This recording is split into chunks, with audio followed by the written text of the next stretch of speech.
Welcome to our webinar, The Journey to Delivering GenAI Value in the Enterprise.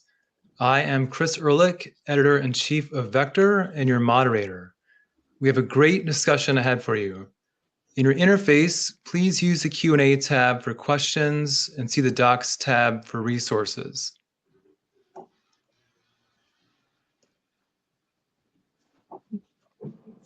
We are CMSWire, the leading community of customer experience professionals, and Vector, which covers the business of enterprise AI. This webinar is sponsored by our friends at Composable. Composable accelerates the delivery of AI strategies by empowering businesses to improve their core processes with advanced AI technology. Composable seamlessly integrates generative AI across the organization, providing the fastest time to value in the market. With a unified platform to design, test, deploy, and operate intelligent solutions, Composable enables enterprise teams to unlock their full potential. Visit becomposable.com for more information, as well as the Docs tab in the webinar. All right, I'll hand it off to my colleague, Sarah, who will take it from here. All right, thank you, Chris. And welcome to everyone who is joining us today. I am Sarah Kimmel. I am the VP of Research for CMSWire and for Vector. And one of the best parts of my job is the opportunity to do original research on emerging technologies and other profound changes that are happening in the market while they are happening. And it is exactly that kind of research that we're going to be sharing with you today. The research arm of CMSWire and Composable have just completed a survey on what's actually happening out there with GenAI implementation beyond the hype cycle of what you may be hearing on the op-ed pages. I'd like to welcome Grant Spradlin, the VP of Product at Composable, who's going to help me contextualize the research findings for you today in lived practice. Grant, please tell everybody a little bit about yourself, your role at Composable, and how Composable fits into the emerging marketplace for GenAI technology adoption. Thanks, Sarah. I lead the product at Composable, which is an enterprise software company that provides an end-to-end platform for GenAI solutions. So organizations use the Composable platform to deliver and scale custom GenAI solutions across departments and use cases, regardless of the company size or industry. You can think of Composable as a type of middleware between your applications and AI models that facilitates the rapid GenAI experimentation and enables quick transition to production deployment and operations, all while using the skills of traditional IT teams. Fantastic. Thank you, Grant. So everyone is aware, Chris and I are going to have questions for Grant throughout the presentation today. And we also encourage you to ask your own questions about the research or about Composable and its solutions in the Q&A tab as we go. So today, Grant and I are going to tell you a bit about the research that we collaborated on and the research methodology and the data that we're going to be sharing today. And then we're going to walk you through 4 of the key findings from the research and discuss not only what the data is telling us, but how this fits into the context of what we're hearing from the market and some of the questions that the research has raised for us. And then we're happy to take any questions that you may have. We are, in fact, I want to reiterate, thrilled to take your questions. So please feel free to submit any and all questions that you have during the presentation to the Q&A tab. We'll get to as many of those questions as we can today, and we will follow up with anyone afterwards if we're not able to get to your question. So please don't be shy about asking those questions. Okay, so first, let me tell you briefly about the data that we're going to be sharing. This data was collected via online survey just last month. 400 IT leaders at director level and above from enterprise level organizations with 1,000 employees or more participated in the study. 88% of our sample are the primary decision makers or buyers for enterprise software at their organization. They were from, all of them are from the US, although some of them are working for multinational or global organizations. So one of the things to keep in mind for the data that we're going to share today is that it represents a sample of senior level IT leaders from larger organizations. So it's not representative of the entire market. It is representative of larger organizations and the IT perspective. And the reason that we were seeking this particular sample was that our primary interest was learning about the process of implementing custom GenAI solutions rather than commercial off-the-shelf solutions like ChatGPT. And typically, it's the larger organizations who will have the resources and the need, those use cases to build out their own custom solutions. That's not always going to be true, but at this early stage of adoption, we are likely to learn a lot more about the implementation process for custom solutions by looking at what's happening with the larger organizations. And by the way, you can see that the survey was fielded in October, just last month. So we've just completed the analysis on the data, and you're getting kind of a sneak peek into the results today. Composable will be following up with all of you in the next week or so to send you the full research paper with the results. So keep an eye out for that. If you do want to pre-register to get the paper the moment it's available, there is a link on the resources tab for you to sign up pre-registration for that. But if you don't pre-register, we're still going to reach out and make sure that you're aware when the paper is available. Also, if you do want the slides from today's presentation, they are available as a PDF in the resources tab. Okay, so let's dive in to the findings. And the first finding from the research is that the adoption of generative AI, and specifically custom GenAI solutions, is happening at a remarkably fast pace and with a higher than usual amount of competence from IT leadership. So let's take a look at that a little bit. 85% of the IT leaders in our survey report that their organizations are adopting custom GenAI solutions and are either already in production, 30% of them are in production, or in process. Another 14% say they haven't yet adopted custom GenAI solutions, but they are planning to. And so I have a question for Grant. Does it surprise you to see such sweeping and widespread movement toward custom GenAI solutions? From my perspective, looking at, researching technology adoptions, this seems very fast. Yeah, it is fast, that's for sure. But overall, I'm not surprised to see the 85% moving towards custom GenAI solutions. From Composable's previous research with CMSWire and webinar with CMSWire, we reported that 90% of senior tech professionals believe that LLMs would bring value to their organization. However, I am surprised to see how many are in progress now. So certainly, the rate of acceleration in adoption has increased. And this is really the realization of the demand for GenAI. Absolutely. Great. Thanks, Grant. I'll just add really then for you, why do you think IT leaders are leaning heavily in this case toward custom GenAI rather than off-the-shelf solutions? Yeah, there's two main reasons, Chris. Limitations with COTS and custom solutions as a differentiator.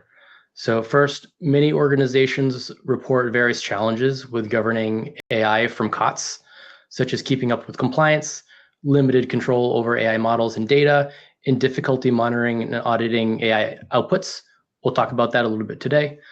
Second, developing custom solutions is one of the key differentiators separating organizations who are leading with AI from everyone else. And that's something that we'll certainly touch on and highlight in the white paper when that's released soon. Absolutely. So let's take a little bit of a closer look. Organizations are, we're taking a look here at that maturity. Organizations are unusually motivated to adopt GenAI and are really making an effort to keep up with a very rapid pace of change to adopt it. And I know it's a bit of a standing joke that adoption cycles and technology changes are always speeding up and becoming faster, but I can tell you from 2 decades of research that enterprise level organizations are usually a lot slower to adopt new technologies than you expect them to be. And yes, they have more resources, but they also have more complexity in their technical architecture and more opportunities for things to go wrong in the adoption and the implementation process for new technologies. So I've had people tell me that adding a new technology to an enterprise environment can be a little bit like trying to turn an aircraft carrier. But what we're seeing with GenAI is a serious effort being made in enterprise level organizations to try to keep up. We'll see in the next key finding that there are places where this effort is succeeding better than others. But Grant, a large percentage of IT leaders seem to be feeling pretty positive about their organization's efforts to keep up with the pace of innovation. And from what you've seen, do you think that there's rose-colored glasses, kind of going on here?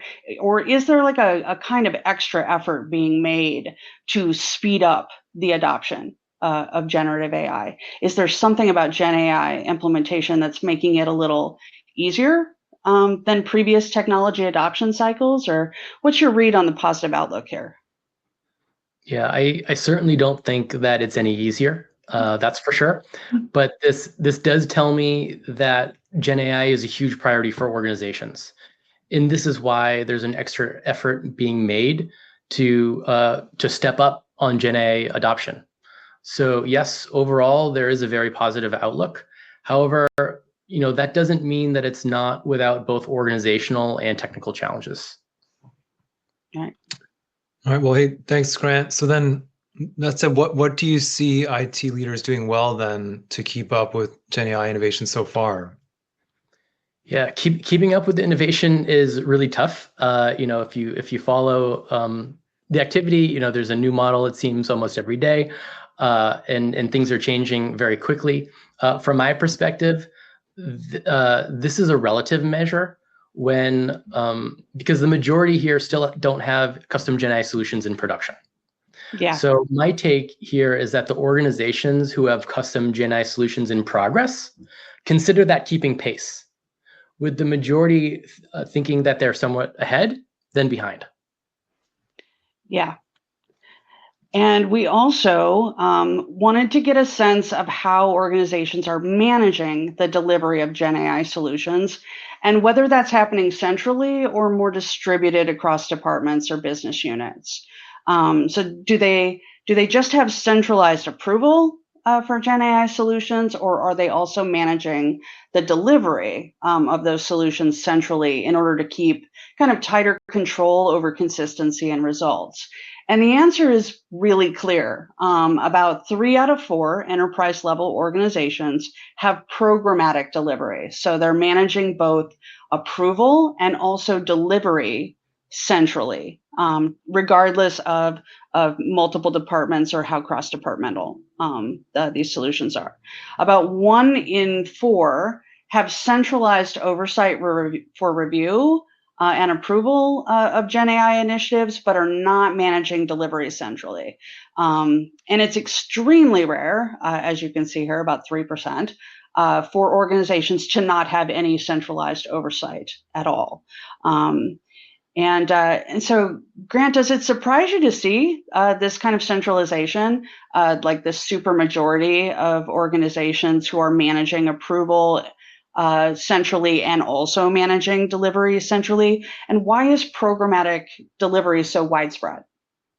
Yeah, to be honest, I was surprised to see how much programmatic delivery was going on.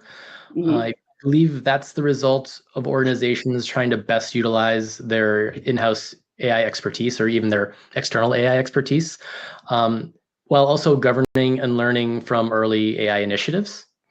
So, smart organizations don't want to end up with a disaggregated stack of AI solutions in spaghetti integrations. So they're trying to control these early initiatives with extra both oversight and delivery. Yeah. Okay. Thanks, Grant. Well, then, how can IT teams then successfully achieve both the centralized oversight and delivery of GenAI in large organizations when there's just so many departments and use cases on?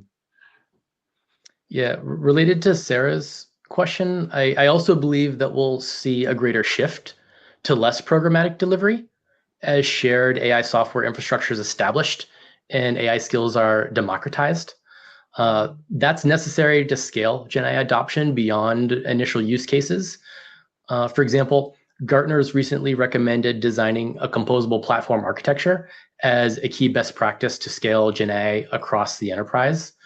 With an AI platform approach, programmatic delivery can be taken on at the department level without losing the centralized oversight or compromising on IT standards. So I think that we'll see that shift over time as adoption increases and the tools are established. Right. Grant, that makes a lot of sense, especially at this stage with organizations not necessarily knowing how that implementation is going to go, and so many being in the sort of maybe in progress on their first solutions. It seems like the organization might want to kind of keep a tight rein in the beginning, and might, once they've been to that rodeo a couple of times, they probably will sort of relax that a little bit.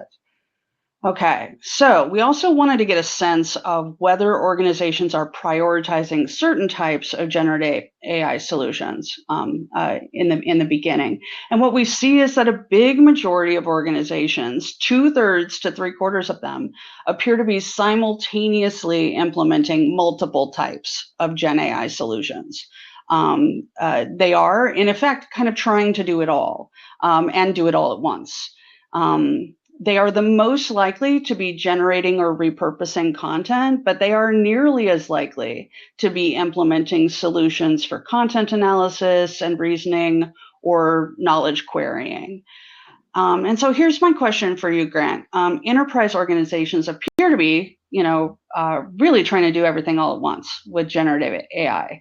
Is this the right approach? Is there kind of a logical progression on where they should focus first? Or does it really depend on the organization's goals, use cases? Yeah, I do think that there can be logical progressions, but there's no one size fits all approach. However, the best place to start, certainly, is focusing on high value and low effort use cases. That allows the solutions to follow the business goals and what's the most attainable. Right. Well, yeah, looking at this, Grant, looks like these solutions appear to be tied to the LLM's core text-based functionality. And I'm wondering, when should those be solved, and when should IT leaders really shift to other modalities? Yeah, I think that hits on kind of the logical progression aspect. So, since I do believe that text-based solutions is a logical place to start, as you get into other modalities, things get more complex. So get comfortable walking with, for example, with LLMs first, before running with multimodal LLMs that might require more knowledge about how to use them and how to get the most value out of them. That way you're picking the right tool for the job. So for example, you can give an LLM the text of a PDF, or you can give the images, the pages as images.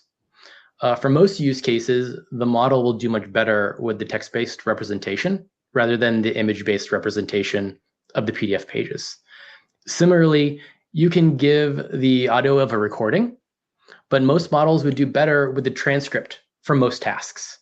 So again, it's not all or nothing. It's not a sweeping statement, but generally speaking, focusing on those text-based use cases, is really the best place to start. Right. Thank you, Grant. Okay, so now from up to this point, we've been delivering kind of like some good news.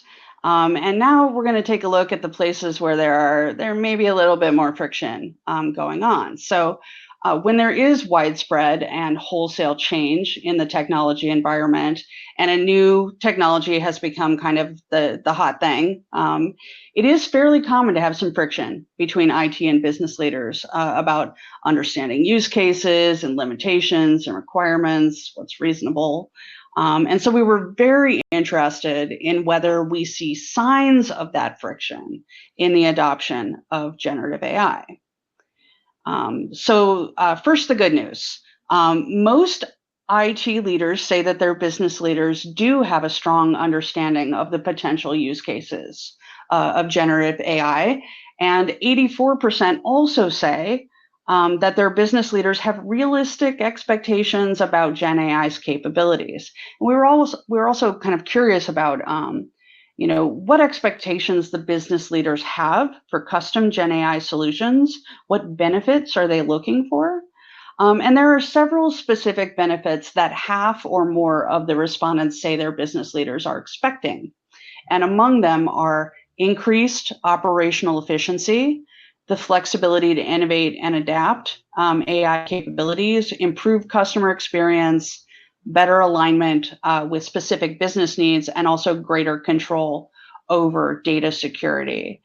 So this was on the whole pretty good news. Grant, IT leaders seem a little more in charity with their business leadership on the process of GenAI implementation than I expected.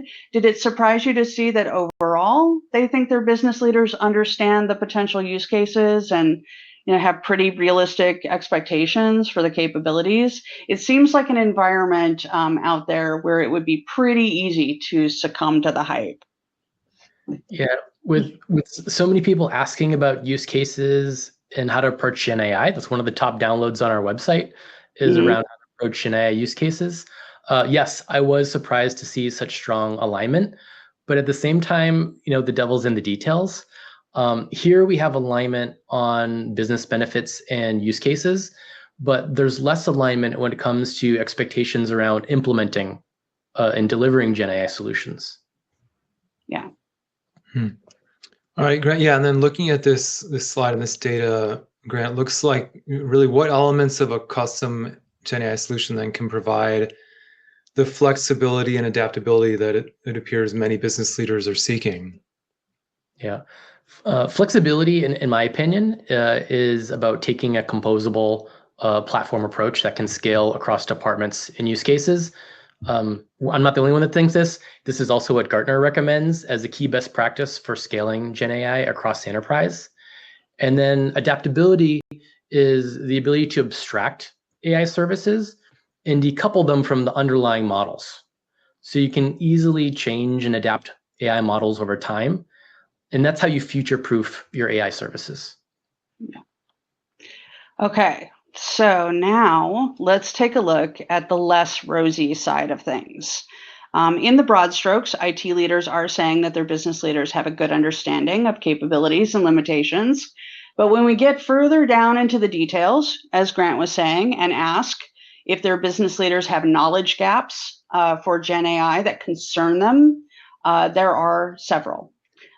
For example, 64% of IT leaders say that their business leaders have knowledge gaps around understanding the technical limitations of AI, 60% for realistic timelines for AI integration, 59% for the awareness of data security implications from AI, which is very concerning.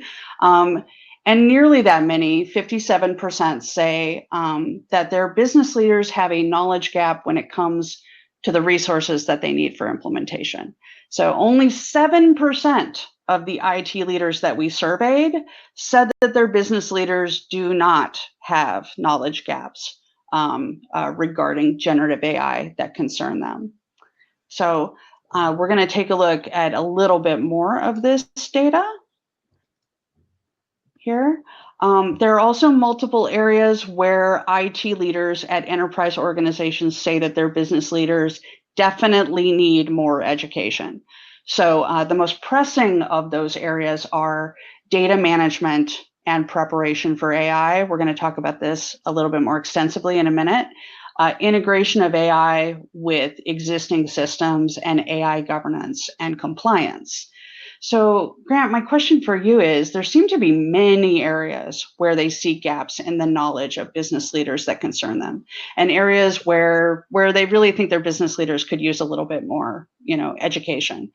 So going back to what business leaders are expecting as the outcomes of custom Gen AI solutions, do you see any red flags in here?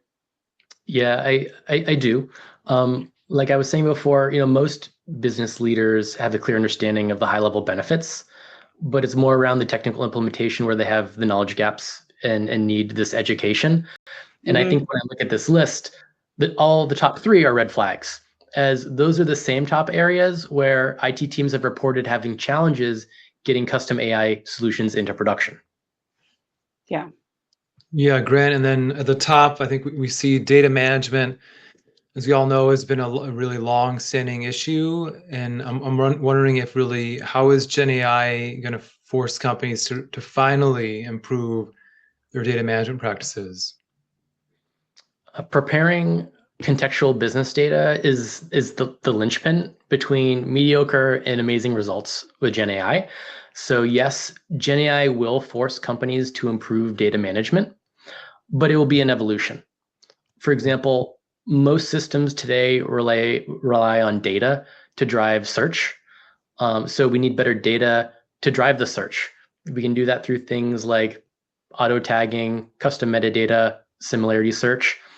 But when the search interface completely changes and AI is reading and interpreting the data, then the goalpost will change. For custom Gen AI solutions, most data prep is highly targeted to the use case. It's not enterprise-wide. For these use cases, we'll also see AI doing more and more of the data prep for us.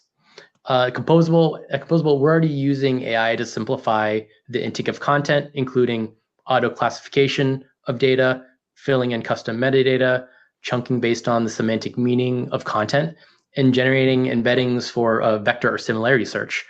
And this is all to more quickly prepare data as input and as memory to custom Gen AI solutions. Yeah. All right. So there are also several challenges, as we're going to continue on the dark side here. There are also several challenges that organizations are experiencing in the journey towards getting value from Gen AI solutions. So first, we wanted to get a sense of the challenges that organizations were experiencing keeping up with Gen AI innovation. We've mentioned it's quite rapid.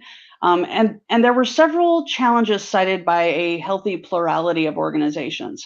Among them were the rapid pace of technological change, which Grant has mentioned. That's not particularly surprising, since I think most of us would say that Gen AI has been prone to rapid evolution. CMSWire has been tracking the adoption of structural AI for customer experience for 8 years, and it's been a very slow adoption rate until quite recently. And now it's a challenge to keep up with the rapid proliferation of capabilities and applications, as new ones seem to be kind of emerging every week.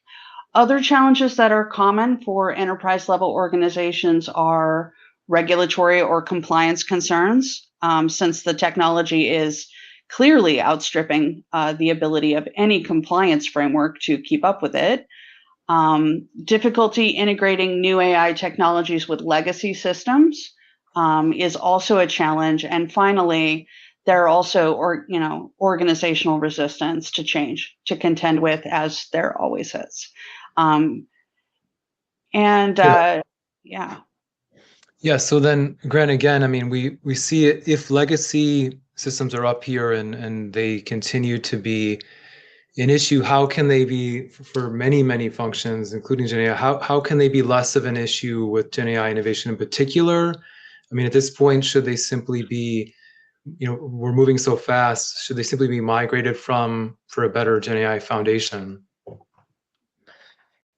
Yeah, I think the primary challenge with legacy systems is interoperability, whether it's integrating AI or anything else.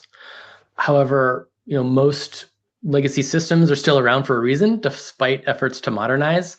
So that's a tough nut to crack, and boils down to whether the use case for AI can be applied within the constraints of a legacy system. No doubt, a legacy system is a poor foundation for generative AI. So my short-term recommendation would be to focus your AI efforts elsewhere, and maybe finally get around to prioritizing that possibly multi-year modernization effort for your legacy systems. But while you do that, make sure you look at how GenAI can help you migrate faster. Yeah. Nice. I love it. So we've been talking about custom solutions for the most part. But we were also interested in the challenges organizations were seeing in governing GenAI from commercial off-the-shelf applications. So the most common challenges have been around ensuring compliance with regulations, internal or external, and having limited control over AI models and data used by those off-the-shelf solutions. I'm sure we've all seen some headlines around that. Nearly as common were difficulties monitoring and auditing AI outputs and customizing governance frameworks, and then finally, like kind of a lack of transparency from COTS vendors. Only 12% of the organizations that we surveyed said that they were not experiencing challenges in governing commercial off-the-shelf GenAI applications. All right. I mean, so Grant, we know that they're an option, and again, there are these inherent issues, but what makes customizing, in particular, governance frameworks in these off-the-shelf solutions so difficult? And then really, what makes governing AI, if you could just address that, what makes it so difficult from a governance standpoint? Yeah, I mean, in principle, it should be simpler when you have an out-of-the-box application. But it's the inherent limits around customizing COTS applications that makes it difficult to meet the more specialized requirements. For example, just look at the top 3 challenges here on the slide. Compliance requirements are extremely broad, and there are so many regulations to consider across different industries. So it's no surprise that that's a top challenge reported with COTS apps. Next, the models that you have access to, what you can do with the models and the data will certainly be limited to the pre-built integrations and what's offered by the COTS vendor. So sometimes that can be limiting in and of itself. And then lastly, monitoring and auditing is critical for governance, security, and compliance. So it's bespoke for a COTS application, right? If you're doing it for each individual COTS application, then that becomes a challenge to how to scale how AI is governed. Great point. Great point. Yeah. All right. So finally, we want to get a sense of the timeline for getting custom GenAI solutions into production. So we asked those who are already in production how long it took them to get there. And we asked those who are still in process how long they expect it to take to get into production. Only 13% of those in production said it took less than a month.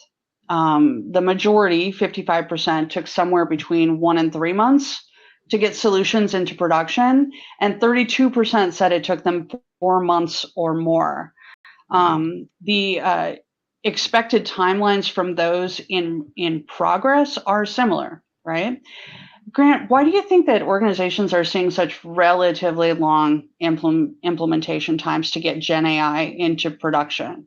What are the factors there? How many of the obstacles that organizations are encountering are kind of knowable beforehand?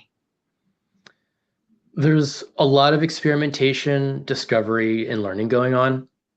Most organizations are not on a straight and repeatable path. Yeah. This is highly influenced by a myriad of GenAI market challenges, like the complex ecosystem of AI models, tools, and frameworks. Organizational challenges like the skills inside the company to implement that rapidly changing tool set while building GenAI-powered solutions. It's like building an airplane while flying it. There is a lot of education to avoid the many challenges and pitfalls. One engineering manager recently told me that without our consulting and platform, that it would take 3 times longer to even make progress and reach conclusions to inform their generative AI initiative. It would otherwise be learning through trial and error. And that efficiency gain is completely independent of any ROI that's actually realized from the actual GenAI solution delivered. So, it takes a while to even experiment and get there in terms of where you're going to focus, prove it out before you can even get to seeing that solution and have line of sight to production. Right. And, and here I have actually some more bad news on timelines that really illustrates one of the bigger challenges. And we mentioned it a couple of times that everyone is seeing with generative AI. So outside of how long it takes to get your Gen AI solutions into production, it takes nearly as long or longer just to prepare your data for Gen AI solutions. So 38% of the enterprise organizations we surveyed said it took 4 months or more to prepare data for Gen AI solutions. And this does not overlap. This stacks with the time that it takes to get custom Gen AI solutions into production, which means that many organizations are seeing timelines of 6 months or more for custom solutions once you factor in the data preparation and the delivery time. Grant, do you think that organizations are kind of paying a price for not having gotten their data house in order before now? Or are there factors? I think I heard you just saying, sometimes, of a different application, you have to do your data differently. Are there factors in how the data needs to be structured for generative AI that are just creating additional, need for managing the data? Yeah, I recently heard from an IT leader, hey, I need to get my data, organized and together so I can use it, for AI. And I'm thinking, well, I wonder what the team's actually going to do, other than collect it, right, and understand what's there. I don't believe that organizations can fully prepare their data without knowing how it's going to be used. And that's going to vary based on the specific use case and the requirements. It starts to make it sound a little bit like a chicken and egg problem between building the solution and preparing the data, but it's not. Or at least it shouldn't be. In the case of Gen AI, neither really comes first. You often need to prepare some data to prove a use case, and then you need the solution to fully dictate how the data may need to be prepared. This process is most effective when it's managed in an agile way versus as one phase and another phase. Yeah. So then, Grant, in your experience then, and in your team's experience, really, what are you seeing? What's a reasonable time period then to prepare both data and Gen AI solutions for production? I mean, what can companies do to narrow that production scope and that timeline? It's a difficult question to answer because it's based on the foundation from that you're working from. It can be like comparing apples and oranges. Of course, different use cases require different timelines to implement, and scope will always be a factor for that timeline. But one lever that works particularly well for Gen AI is narrowing the level of workflow automation. Copilot style use cases are much quicker to get to production than use cases that demand full AI agent automation, 100% autonomous AI. So starting with copilots assisting human workflow, you do that, you'll get to production faster, you'll gain knowledge and learnings quicker, and you'll establish the organizational confidence in Gen AI to take on more complex use cases. In terms of what's in a reasonable timeline, Sarah just mentioned about taking most organizations 6 months or more. Having a solid platform foundation in place for building custom Gen AI solutions across departments and use cases is a very effective strategy for not only reducing that time period, for example, from 6 months to 1 month, but doing that in a repeatable and a scalable way. Yeah. Okay. Wow. Great. Yeah. Okay. So now that we've made you all terribly depressed with all the challenges, let's take a look at the results of those who have gone into production. So if Gen AI maturity were a place that everyone was moving to, and everyone does appear to be moving to it, what do the people who've already moved there think of it? What kind of results are they seeing? Is it what they were expecting? So since 30% of the organizations that we surveyed report that they already have custom GenAI solutions in production, we decided to take a look at just those organizations and see how they compare to those who are still in progress, and also to ask them what kind of ROI they're seeing. It's early days yet, but the value of generative AI maturity is actually starting to get a little bit clearer.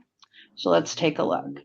The first thing is that organizations who have made it to production seem to have learned a lot along the way.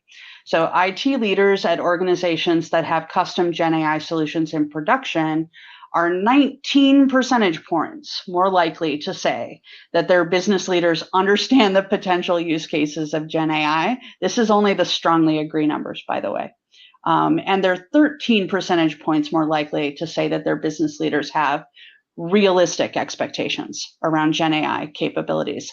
They are also more likely to say that their business leaders do not have knowledge gaps that concern them, and the specific areas where business leaders have more knowledge after they've gone into production are more realistic timelines for AI integration, awareness of data security implications, and also data management and preparation for AI. So Grant, those in production seem to be, pretty positive about their business leaders understanding potential use cases and expectations. It's a fair question to ask, though, like which direction the causality is going. Is it organizations with better informed leaders who have gotten further along, or have these leaders become better informed because they're further into implementation? Maybe it's a little bit of both. I'm sure it must be a little bit of both. I can only give my opinion, but I believe it's mostly because they've gained some real world knowledge and experience. It's not that the business leaders with solutions in progress aren't learning too, but the ones in production have seen their first outcomes. They've measured their ROI, right? They've seen the result. And now they're more prepared for the next use case. And also, they're very likely to have an evolution on their first solution because they had that learning, and there's always room for improvement. So that's the nature of GenAI work. Yeah, I mean, at this point, being in production is certainly a good thing. So, and this slide demonstrates some of that. But then what generally should GenAI production be demonstrating to IT teams and leaders? What should they be really looking for? You alluded to ROI, but what should they say? Okay, this is going to demonstrate what to my leadership team, or needs to demonstrate what? Yeah, it should absolutely be demonstrating and providing measurable outcomes and make it easy to justify the value and the cost, right? If it's not, then you need to revisit how you're evaluating and prioritizing your GenAI use cases. Also, it should demonstrate that GenAI solutions are iterative, right? Like I was just referring to. You're going to learn, things will change, but you can take the steps to prepare and insulate from that change. So of course I have a little bias here, coming from a software platform, but establishing a platform for GenAI solutions is not only a way to get use cases to production faster, but also to be more prepared to evaluate and change AI models as the technology changes. Yeah, it does seem adaptability is key in the marketplace. We are seeing that for sure. All right. So what are the results of custom GenAI solutions? Are they living up to the hype? And we asked everyone on the survey, we asked specifically those in production, whether or not the ROI that they had seen was exceeding their expectations, had matched their expectations, or had it fallen behind their expectations. And what we see is that GenAI is not failing the further along it gets into implementation. For those in production, a whopping 58% say that their custom GenAI solutions have an ROI that has exceeded their expectations. And another 34% say it met those expectations. And only 6% of the IT leaders that we surveyed said that the ROI for their custom solutions had fallen short of their expectations. These are remarkably high numbers. Granted, does it surprise you to see such lopsided and positive ROI for those who have custom solutions in production, with only 6% saying that their ROI has fallen short. Yeah, like you said, some have said that GenAI isn't living up to the hype, but this definitely says otherwise. When 58% exceed ROI expectations and only 6% fall short, that's a clear signal that the organizations who reach production are just getting started with custom GenAI solutions. I'm personally not surprised by it exceeding expectations because, it can be a game changer for how organizations work. I've witnessed the jaws of multiple leaders drop when they saw what GenAI could do. So I'm very happy to see the ROI realized coming through in this research. Yeah. All right. Now we're happy to take questions from the audience. Chris, do we have some questions? Yeah, thanks, Sarah. Yeah, looks like we have a good one from Ron Moen here in the chat. It's to Sarah and Grant and the team here. So really, Ron's saying, if in terms of one of the slides, if only 59% of enterprise IT leaders say their business leaders have a strong understanding of the security risks of using the LLMs to achieve the expected benefits listed on the slide, Ron's saying that seems like a low percentage, 59%. And then are there any thoughts on why so many, 41%, have actual confidence in the security understanding? So it looks like Ron's saying, why is there this sort of disconnect or mismatch in terms of what they say they have a strong understanding, and then yet they have this confidence? So 59 to 41 in terms of understanding at 59% and confidence at 41%. Is there a disconnect there? Right. I think that Grant was saying that that a lot of the business leaders have kind of this sort of high level knowledge, that they around what the capabilities are, and more or less what use cases and things like that. But it is that down in the details where IT leaders live, and where a lot of that friction sort of happens. That they have more concerns about what their business leaders know. And it may be that what they're thinking is that my business leaders know, kind of what they need to. But I wish they knew more. And, the kinds of things that you'll see, like, getting pressure on the resources that you have. Can't we do this faster? Can't we do this do you really need that expert? Do we really need, all of these additional resources to get this done? And that's where IT is going to have a clearer view than the business does. So I don't know if that answers the questions. Grant, do you have thoughts Sarah, on that? I'd love to chime in too, because we've seen security come up time and time again. In our previous census-wide research, security was the top concern, and it was at a higher percentage rate. So to me, this is saying that security is still a top concern, but I think because it was like the front and center concern from the very beginning, I think that's acclimated a little bit over the year, and people have educated themselves a bit more. But I also think that you're right on in the sense that it's a high level understanding on the business side, right? They know they need to think about security. Security is a concern. But then when it comes to the teams implementing the security, there's still gaps. Yeah. Okay, great. Yeah, we have a couple other questions here. So this is from Ron Moen as well. In terms of, what do IT leaders or business leaders in production say about their data health and related processes? Was the cleanup or attention given to the data initiative specific, or did that data hygiene cascade into other areas and processes in the business? I mean, do we have any of that, or at least an insider feeling from the research or an inference there?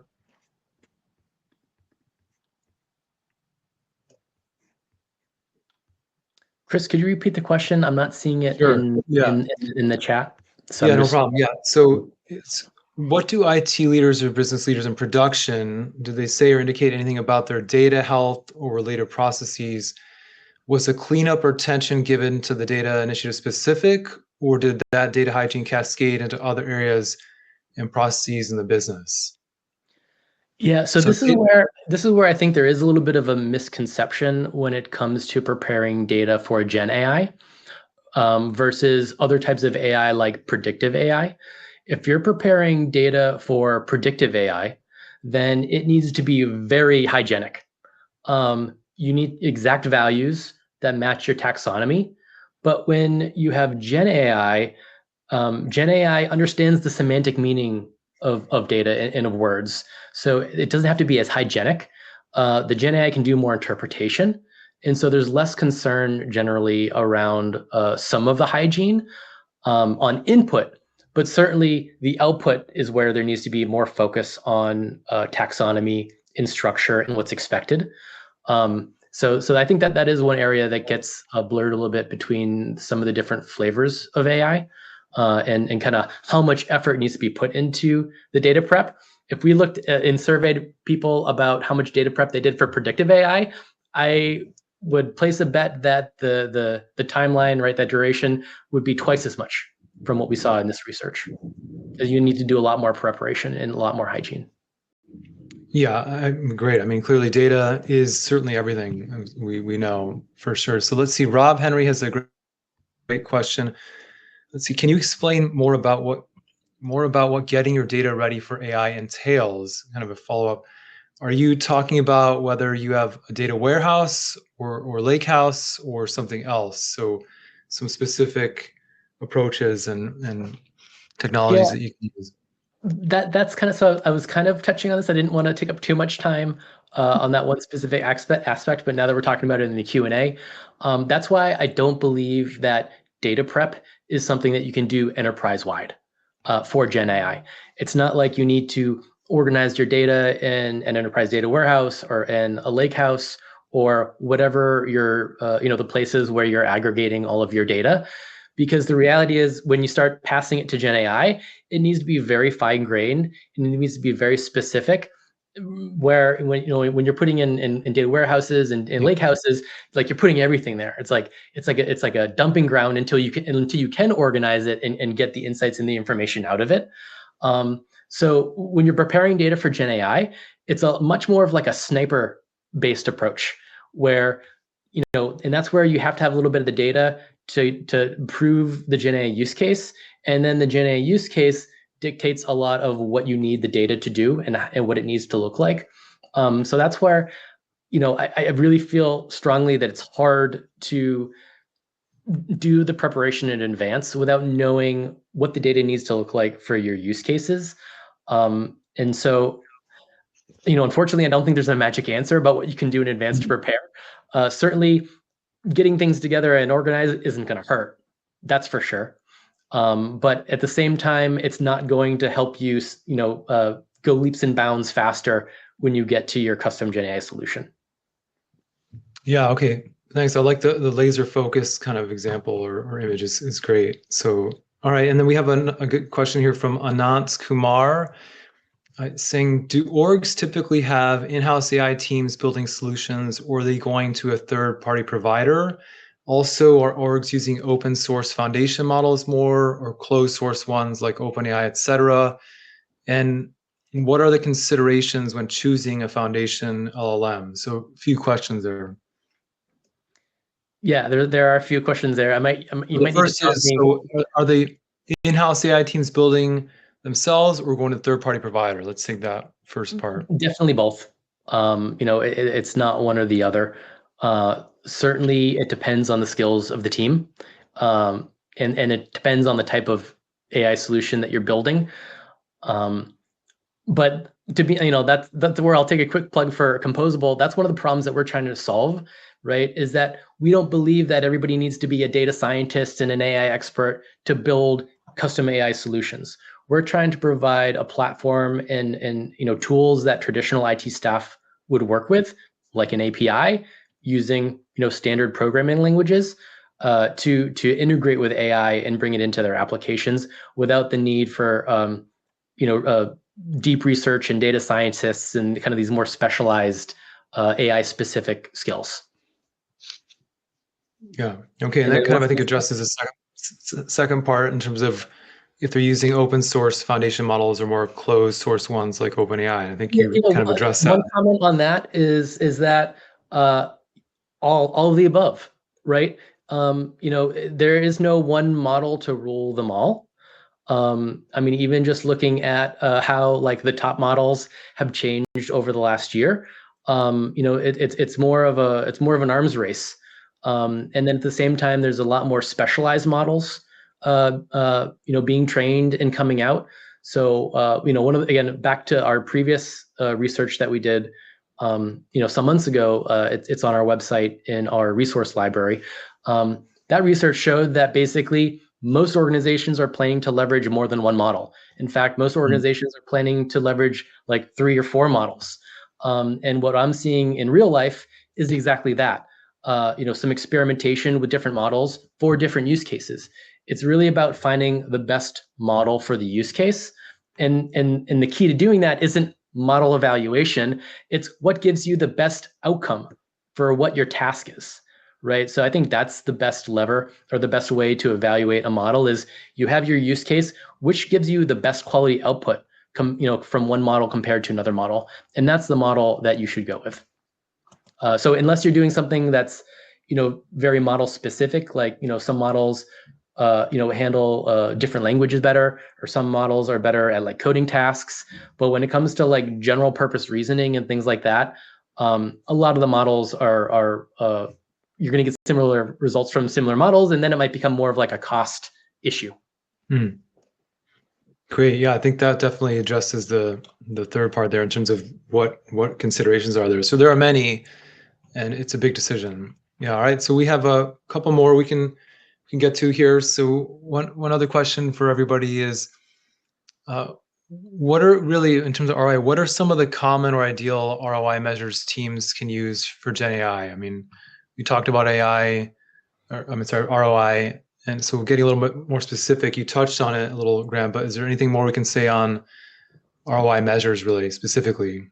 Yeah, some of the key ROI measures that we've seen and that we asked about in the research included, efficiency and speed. So that could be just an operational process, or how long it takes to make a decision. It could be around cost. The cost could be around time. The cost could be around resources and staff. Another ROI could be just around your experiences, right? Whether it's a user experience, an employee experience, or a volunteer experience, right? Whatever you can do to reduce friction in your interfaces and experiences, or to improve that experience, that definitely can be measurable. And then also innovation. Most people are pursuing GenAI for different innovations. For example, what's differentiating to set one organization apart from another, from their competitors? It's the innovation that they have. So being able to achieve that innovation is certainly, a measurable result that can be quantified as an ROI. Right. I would add to that kind of like insights as well, which is another thing that we asked about when you start talking about predictive analytics and things like that. What people are really looking for, it's related to innovation, but what people are really looking for is some kind of insight from all of their data that they wouldn't necessarily have the time or the measurement expertise or anything like that. They want to get those insights out of the data that they already have. Kind of laying around. And so there's that as well. Like, did we learn something? Do we know something about our customers or our business today that we didn't know before we did this? Okay. Yeah. Another quick question we're thinking of in terms of following up on the slides and everything is when we look at GenAI adoption, is really expanding into multiple departments of a business. What are some of the best practices that are going to be emerging to manage these simultaneous implementations across the business? So in one of the early slides, we talked about how, it kind of indicated that that's happening, and how are they going to kind of manage that effectively, we think, across the organization? Yeah, again, I'm a little bit biased on this one, but like what I said earlier, it's a platform, leveraging the same AI software infrastructure wherever possible, whenever possible, ensures that they're are proper security and controls in place to govern access for different teams. But the different teams are going to have different data and different AI solution artifacts. So that's why one, it's challenging to establish a platform, but two, why the platform enables doing GenAI initiatives in multiple departments simultaneously, without Right. the crosstalk and without commingling. Right. One thing that will be in the research paper that we didn't have time for today is we did ask organizations whether or not they were planning to reuse resources for cross-departmental or like additional, use cases. And it was a very large majority, I'm not remembering the exact number, but a very large majority who said that they were intending to reuse those resources. So you will get a little bit of additional efficiency as you go. And I think Grant had mentioned this earlier that, there won't necessarily be such a tight centralized control over delivery in the future once they've kind of, done this a couple of times. Yeah. All right. Yeah, good. So then in terms of like a wrap up here, one more, I think it's a good kind of summation in terms of, I know we've been talking about resources and materials, research, and certainly research is involved in all these questions that people are seeking answers to. So Grant, are there resources available to learn more about using platforms or custom AI solutions? I mean, what do you like right now? Yeah, absolutely. You can visit our website at becomposable.com. There's a number of resources in our content library there about custom AI solutions, how to go about them, the benefits of a platform. I also referred to one of Gartner's webinars. I'd recommend checking that out. It's free and available on Gartner's site. It's called the 10 Best Practices to Scale Generative AI Across the Enterprise. You'll hear a lot of similarities and in terms of challenges and best practices for GenAI. Great. All right. So with that, I think we're good. I will say stress here in terms of the audience. Composable will be following up with the webinar materials and also ultimately a white paper. So look out for some good resources and correspondence from them. And thank you again to Composable for sponsoring. And Grant, you've been great, a great guest and great information source. And Sarah and her team, thank you for the great research and great data. Really good information and insights for really anyone in the space. And thank you certainly to the audience and everybody who's attended. We appreciate your time and interest, and look forward to reconnecting with you in more of these. And with that, we are concluded. Thank you, everyone. Thank you. Thanks.